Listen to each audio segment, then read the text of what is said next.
Udstillingen her i vores vestgalleri, Kaj Christensen, Det evige eventyr, det har været en lidt måske atypisk udstilling for ARoS Aarhus Kunstmuseum, i og med at Kaj Christensen han er det, vi betegner som en klassisk maler. Han blev født i 1899 og døde i 1981, og faktisk har hans værker ikke været vist i tiden efter hans død. Kaj Christensen står sådan lidt som en enlig svale i dansk kunsthistorie, og det er også begrænset, hvad der findes af skrevne kilder om ham. Da vi indledningsvis gik i gang med at forberede udstillingen, fandt vi frem til en enkelt kilde fra 1953, et tidsskrift med en artikel af tidligere professor i kunsthistorie, Else Kaj Sass, som blev vores primære kilde i den videre, hvad kan man sige, det videre forskningsarbejde i forbindelse med Kaj Christensen. Men vi fandt hurtigt frem til, at han er det, man vil betegne som en sand livstilbeder.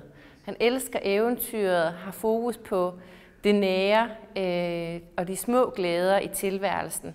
I særdeleshed hans egne børn og kvinderne i hans liv. Han var på mange måder et beriget menneske, som gik sin egne veje. Han kom ud af en velstående familie og havde som sådan ikke... Han var ikke tynget økonomisk, kan man sige, i modsætning til mange andre af tidens kunstnere, blandt andet Asger Jorn og andre af tidens danske avantgardister, så at sige, der fokuserede på nybrud og gjorde op med tidligere kunstformer. Nej, Kaj Christensen, han spejlede sig tværtimod i fortidens kunst, rejste til Paris og lod sig inspirere af de franske impressionister og kunstnere som Seurat og Max Chagall. Han var ikke bare maler, han var også en digter. Blandt andet skrev han Eventyret om evig glæde og De fire vinde, som han lavede illustrationer til, og den har vi valgt at filmatisere på udstillingen. En rigtig fin fortælling om en lille pige i evig glæde, som bliver overset af de fire vinde, der farer ud i verden og som har travlt med alt muligt derude. Vi viser filmen her, og så er der de originale trykark fra eventyret, hvor I kan se, at titelbladet står her, og så er der ellers de fine illustrationer, som hører sig til. Altså, Kaj Christensen var meget berejst. Allerede i en meget ung alder, så rejste han rundt i Europa, besøgte Europas store byer og de mange kunstmuseer, blandt andet sammen med sin far. Kaj Christensen han var meget inspireret af den franske kunst, i særdeleshed de franske impressionister, hvilket et par af de her billeder er et ret godt eksempel på, blandt andet Gadeparti fra Paris, som I ser herover fra 1961, men også Scenen i Morgendis fra 1948. Og faktisk efter 2. verdenskrig, så delte han sin tilværelse ligeligt mellem Danmark og Frankrig. Kaj Christensen han var en fortæller. Han elskede eventyret, og hvis ikke han fortalte eventyr og historier for sine børn, så malede han dem ind i sine billeder. Og som sagt, så vægtede han børnene højt.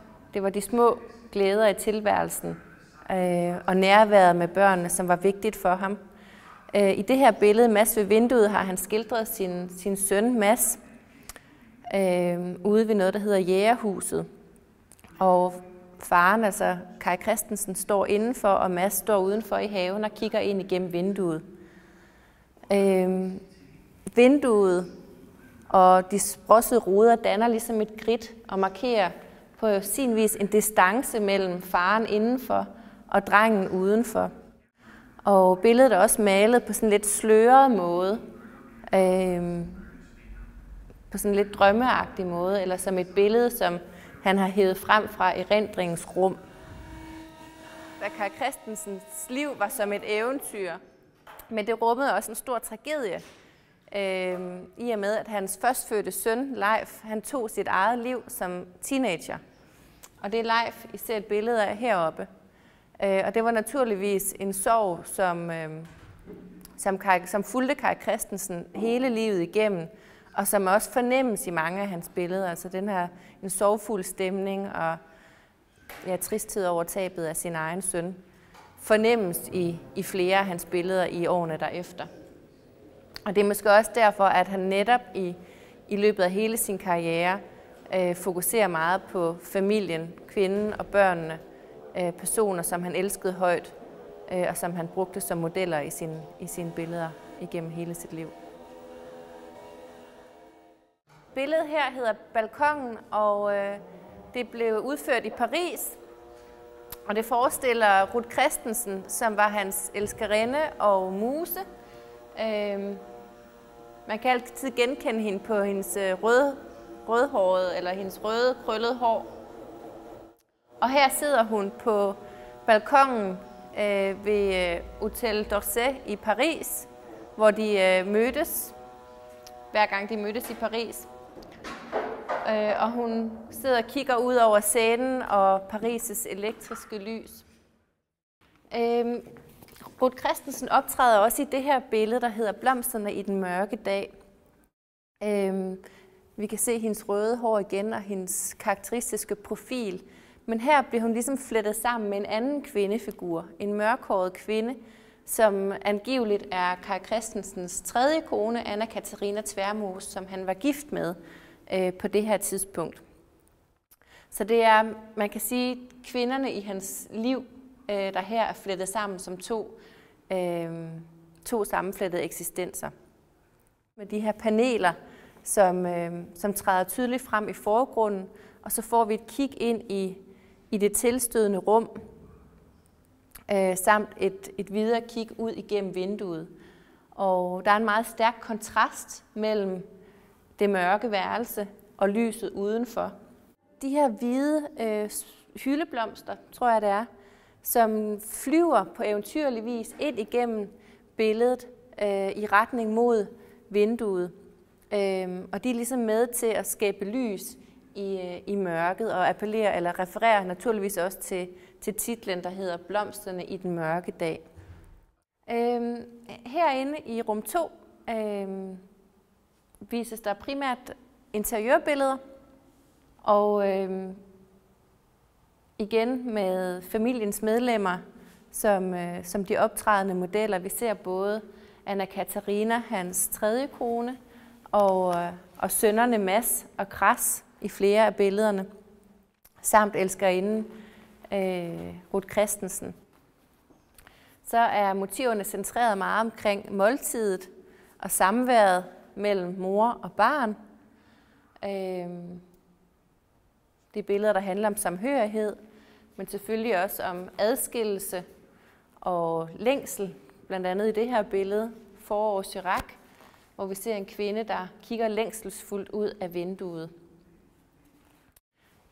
Så er der et billede fra en restaurant i Paris, Restaurant Isabelle, og som tidligere nævnt, så sad Kai Christensen ofte på de parisiske caféer eller restauranter og skrev breve eller digte eller malede små skitser. I 1955 der malede Kai Christensen dette portræt af Danmarks nok mest berømte forfatterinde, nemlig Karen Blixen. Og på det her tidspunkt der lå hun syg hjemme i sin seng på Rungstedlund. Kai Christensen malede billedet over en længere periode, så han besøgte hende på Rungstedlund og malede hende, mens hun lå syg i sengen.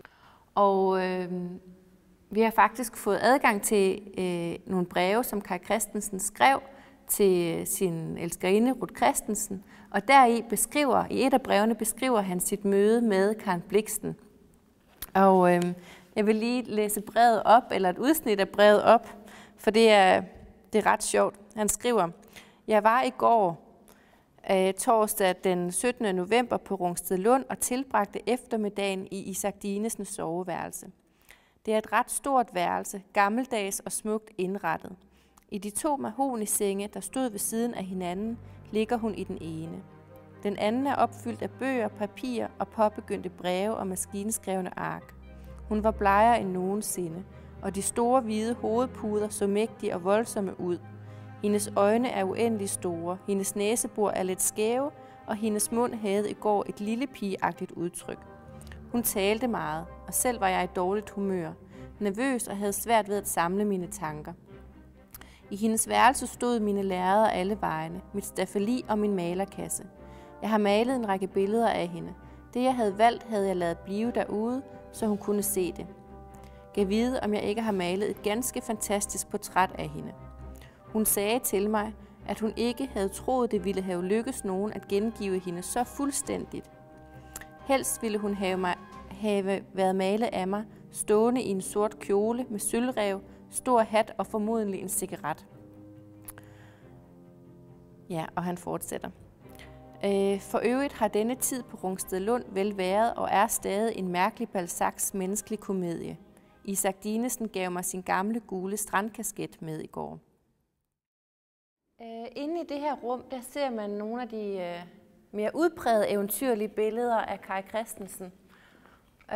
Blandt andet maleriet her, Den evige finhed, hvor vi ser 3 unge kvinder, 2 af dem nøgne og en i en stor sort kjole.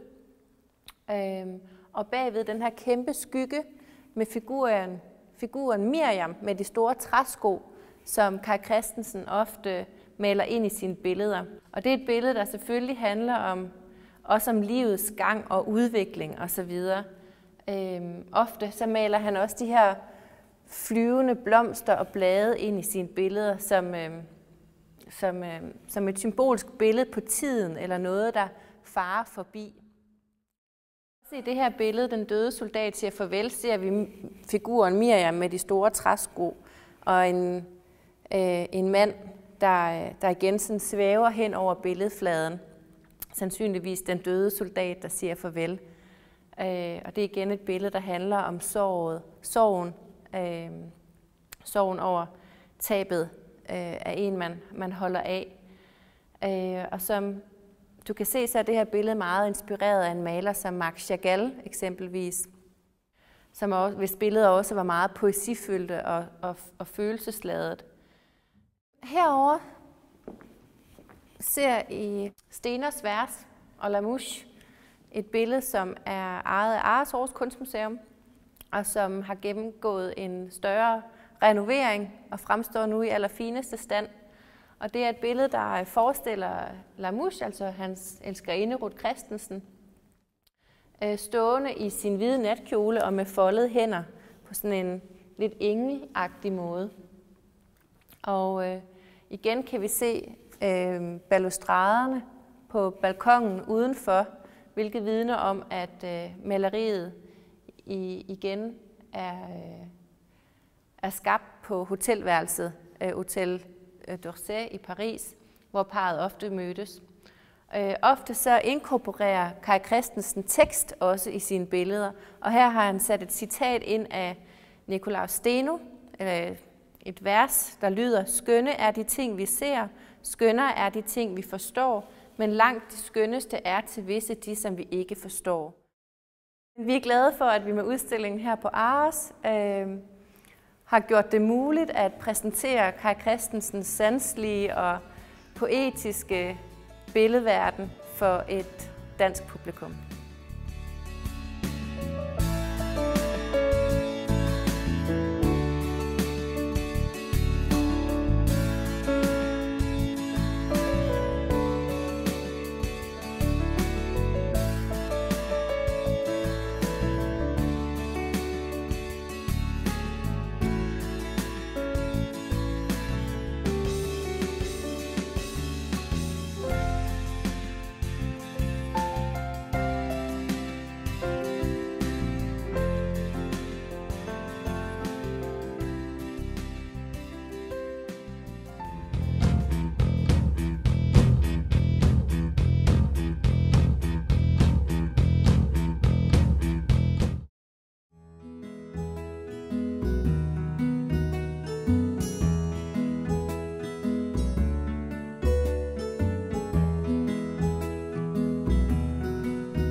udover at det er en tagpavillon, som gør det muligt nu at komme tørskoet sommer og vinter op til Olafurs store regnbue, så har vi fået 2 rum, som kan bruges til forskellige formål. Ideen med det her rum, vi står i, som kommer til at hedde Sky Room, fordi vi er oppe under himlen, så er ideen her, at man kan få en introduktion til Olafurs værk, som man skal op og se, eller lige har været op og se. Der bliver stillet stole op, man kan sætte sig ned, og på skærmen kommer en større skærm på et tidspunkt. Og så vil man kunne lære noget om farve, om lyset. Det er det, der hedder formidling. Så det er sådan et formidlingsrum. Det andet rum, Sunset Lounge, som I lige har været inde i, så har I jo stiftet bekendtskab med den store sol, eller konstruktionen, der står som en parabol derinde, bestående af 330 små og mellemstore og store glaskugler, som er forsølvet på bagsiden og derfor optimalt reflekterer lyset. Den er rettet ud mod vest, og ideen er, at i og med at den har titlen Your Condensation, så er det en koncentration af vandtåge eller vanddampe, som man kan opleve i form af de der kugler. Og de står altså til sammen og er rettet ud som en stor sol mod vest og reflekterer så solen, når den går ned om aftenen. Og deraf har vi tilladt os nu at give navnet Sunset Lounge. Vi ville gerne have, at det var sådan et sted, man kunne sidde og blive lidt halvmelankolsk over verdens gang og det røde lys.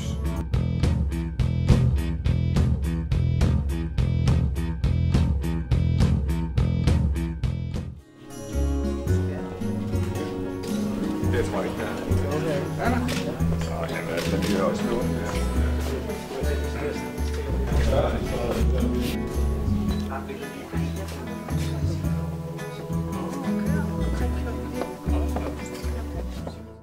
Vi er meget glade i dag over, at det her har kunne lade sig gøre, og vi er jo enormt taknemmelige over for både kunstneren, men jo altså ikke mindst over for det økonomiske tilskud. Det vil faktisk sige, det er en stor donation fra Herman Sallings Fond, der har muliggjort byggeriet her, og det er altså en gave til Aarhus og en gave til Aarhus. Det tager ekstremt meget hensyn til regnbuen heroppe, så den lægger sig som et stille, mørkt bånd under en slags, man kan vel godt kalde det en slags sådan humanistisk Mies van der Rohe konstruktion, som er ekstremt elegant og diskret. Så på den måde er vi glade for, at det har kunne lade sig gøre. Det er ikke noget, der tager luften ud af regnbuen. Men sandheden omkring loungen er jo, at allerede i 2002, mens byggeriet af Aarhus var undervejs, der bad Morten Schmidt om at tegne en lounge heroppe til, fordi vi ville gerne have noget heroppe på taget.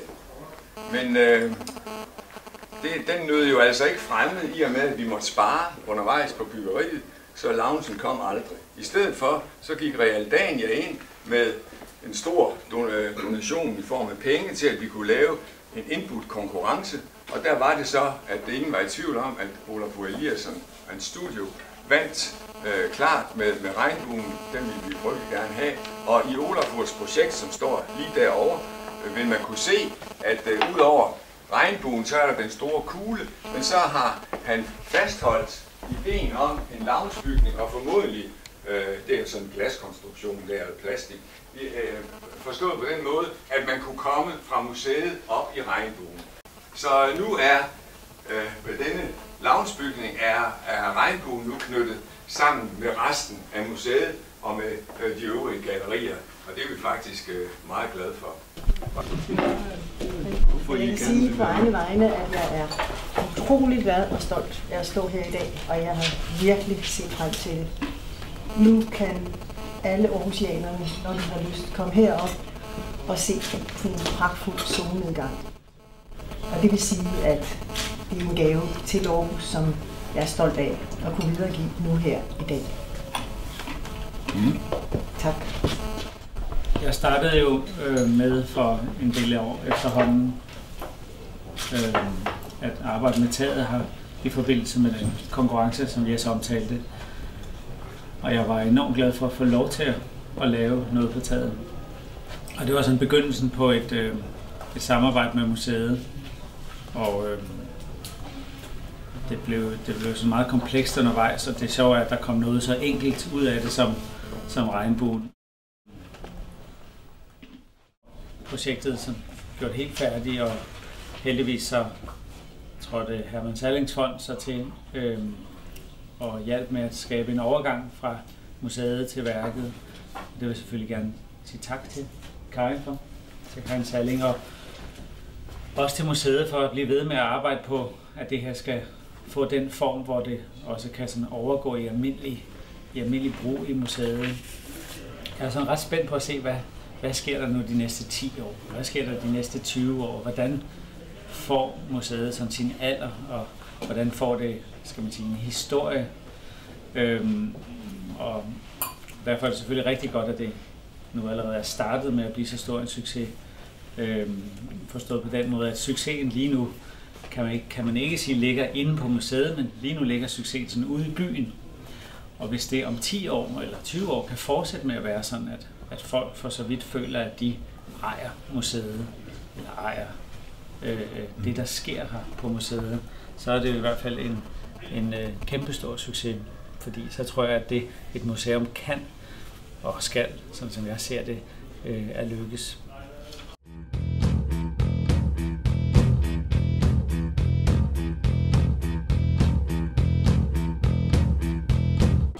I dag så indvier vi så den her salon eller pavillon eller glaspavillon op på taget for at skal man sige, sprede den mulighed, der er for at både kunne være her om vinteren og om sommeren, også have forskellige aktiviteter og forskellige arrangementer. Og i den forbindelse har jeg været så heldig at få lov at lave et værk også til, som står her. Og som Jes fortalte lidt om før, så er værket noget, der for så vidt minder om regndråber eller om dug eller hvad skal man sige, vanddråber. Det er jo inspireret af det, der er grundlaget for, at der er en regnbue, nemlig at det regner og der er vand. Og på den måde så handler det værket for så vidt lidt om, hvad er det, der skal til for, at der kommer en regnbue, eller hvad er det, der kommer efter regnbuen, eller det kan folk jo så tænke over. Og det står heroppe på taget, fordi det henvender sig til lyset, og den her side, som værket kigger ud mod, er imod vest, hvor solen så går ned, og i vesten, som vi ved, der går solen jo så ned og bliver rød, og jeg håber da, at folk kommer herop for at se solnedgangen de dage, den også kan ses, og nyder den. Så jeg er rigtig taknemmelig for det her store stykke arbejde, som en masse mennesker har lagt i det. Der er også en masse mennesker, man ikke sådan ser her i dag, som har arbejdet hårdt på det. Arkitekterne har gjort et stort stykke arbejde for at få det til at blive lige præcis sådan, som museet og som jeg synes er rigtigt. Og så er der sådan en hel masse mennesker omkring det også, der har investeret en masse energi i det her. Og tak til dem også. Tak skal I have. Ja, måske må jeg lige få til, at selvom man kan synes, det er en luksus, så er det ingenlunde en luksus, fordi der er jo sket det, at efter vi fik regnbuen, og det er vi jo taknemmelige for, at pludselig er vi kommet i fokus, ikke bare i Aarhus, men i hele verden, og besøgstallet, kan vi godt være ærlig at sige, jo steg dramatisk, vildt, så vi ligger på de der sidste par år over 500.000 gæster, og derfor vil vi jo gerne sørge for, at vores gæster netop kunne komme op og se værket, uden at skulle rejse fra Tyskland eller andre steder i verden. Sverige, Norge, dem der ligger langt væk, for ikke at tale om dem, at de kommer til Aarhus, og så har vi måttet lukke på grund af storm, eller der var altid glat om vinteren herude på brædderne, synes vi. Så nu er der ingen problemer mere. Så det synes vi er ret vigtigt. Så dermed har vi så hjulpet det er vel cirka 500.000 så, må man sige, fordi alle skal jo op og se regnbuen. Så den 500.000 mennesker har nu fået let adgang til dit værk. Så det er jo glimrende. Det er det. Ja, det er det. Men så må vi også sige, at det er jo så arkitekterne, du har sagt, altså de har stået for loungebygningen her, og du har stået for værket. Ja. Og været med til, du har godkendt bygningen som sådan. Ja, det er klart, at det, der har været vigtigt, det er at lave noget, som forbinder museet med værket på en måde, som ikke, overdøver værket. og på en eller anden måde sådan holder sig, hvad skal man sige, sådan lidt i baggrund for folk er på vej herop. Og i princippet kunne man måske forestille sig, at jeg mente, at værket var så vigtigt, at der skal ikke, hvad skal man sige, noget støj på vejen. Men i virkeligheden handler det for så vidt mere om, hvad folk, altså hvor mange informationer skal folk tage ind i løbet af sådan et museumsbesøg. Og jeg synes jo selvfølgelig, at det, som kunsten kan og gøre i et museum, er det centrale. Og det vil sige, at jeg kan personligt meget godt lide, hvis, hvad skal man sige, alt det andet, altså ud over kunsten, forbliver en lille smule som tilbagetrukket. Og på den måde har jeg interesseret mig for, at den her pavillon her for eksempel var neutral, eller var sådan gennemsigtig, og egentlig bare bragte folk fra det ene sted til det andet. Og det synes jeg lykkes rigtig godt, og det er jo sådan set også en måde, hvorpå altså, arkitekterne, Smidt Larsen, arbejder også på den måde med, at de er så meget fokuseret på, hvad er menneskernes behov, og hvordan løser vi behovet frem for at komme med en meget kraftig signatur. Så det er sådan også det, vi kender fra museet i forvejen. Så på den måde er pavillonen, synes jeg, en naturlig forlængelse af museet op imod mit værk.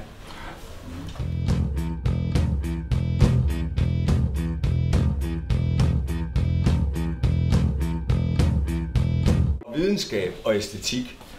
Jeg ved ikke, om han er enig med mig, men det er sådan, jeg oplever Olafurs kunst. Og det er hans sprog. Og det er noget, som på en eller anden måde taler til alle os mennesker, som jo egentlig er et stykke natur hver især. Derfor vil vi gerne formidle det i dette rum. For skoler, for voksne, for noget aftenarrangementer, og hvem der måtte have lyst til at vide noget om farver og lys og kunstnere. Den anden lounge, som hedder Sunset Lounge, det er jo mere sådan ting som meditationsrum, hvor man kan sætte sig ned og lade tankerne flyde. Og i hvert fald hen over sommermånederne er det meningen, at det er åbent fra morgen til aften for alle. Og hvis det skal være rigtigt, så kunne man sætte sig ind og få en kop te. Og det vil jeg da håbe, det bliver sådan i fremtiden. Altså sådan lidt et meditationsrum hen over sommermånederne, når turisterne kommer. Og vi har 70.000 vi har 70.000 gæster i juli måned, for bare at sige det. Så altså, der er altså behov for nogle steder, hvor man kan sidde og sådan tage livet ind. For 5 år siden, ikke, så var der finanskrisen, og så var der en masse prioriteringer, der var nødt til at ændres. For eksempel var det jo sådan, at kulturpressen blev beskåret kraftigt, og der blev flyttet fokus, og der blev truffet en masse valg omkring det. Og det var sådan en tid, hvor vi var i gang med det her projekt her. Så jeg tror, det er ret vigtigt, at man sådan igen og igen på en eller anden måde sådan prøver at fokusere, hvad er det så, der sker, når noget er vigtigt, og når noget gør noget vigtigt. Og det er enormt vigtigt at holde fokus på, hvad er det, et museum kan, som er vigtigt. Og en af de ting, som jeg tror, museer kan, det er selvfølgelig at røre folk på en måde, som få andre steder kan røre folk på. Nu tror jeg for eksempel Musikhuset herover også kan røre folk på en måde. Der er det, man kan sige, kulturelle institutioner, et bibliotek med en bog kan røre folk på en måde.